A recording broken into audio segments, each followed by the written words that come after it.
Again, today we'll be talking about photo text clipping on Photoshop. So to start with, I have an artboard of A4 size in landscape format. This white canvas is A4 landscape format, and I have some few test wonders with an image here. So what I want to do with this is I want to put this image inside the test. I want to put it inside the test. So first we'll come to our layout tab here. We have different layout. This is the test layer. Turn it off, then we'll bring it on back, and we have the image layer and the white background here. So now we have to clip the image in the test. First thing we'll do is whatever image we are clipping in the test, we have to bring it on top of the test. On the layout tab, we drag it up and drop.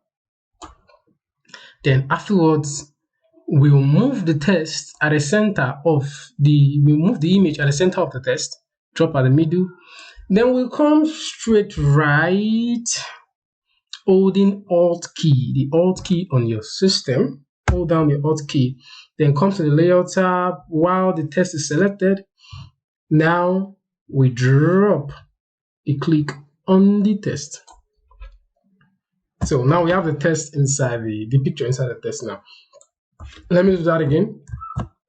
So we move the test, the image on the test.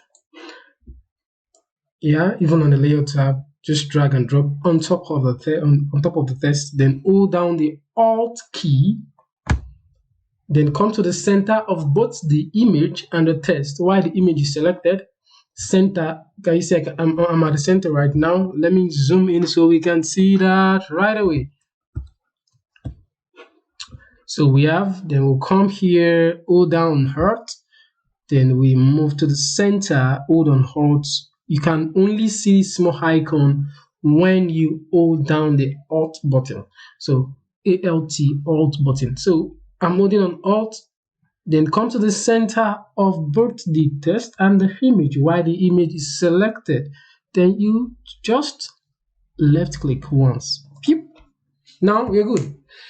So we have the image right inside the test. Now let's resize it to make it big and interesting in the test. Don't forget to resize well. You can use the Alt and Shift button. Then we can move to get the best part or the best side of the test of the image. Now this is what we have. We can we can still continue resizing to have the best view ever. Okay, we can still keep going. Now let's see if this seems very interesting. Yep. So, and that is that about photo text clipping on Photoshop. See you in my next video.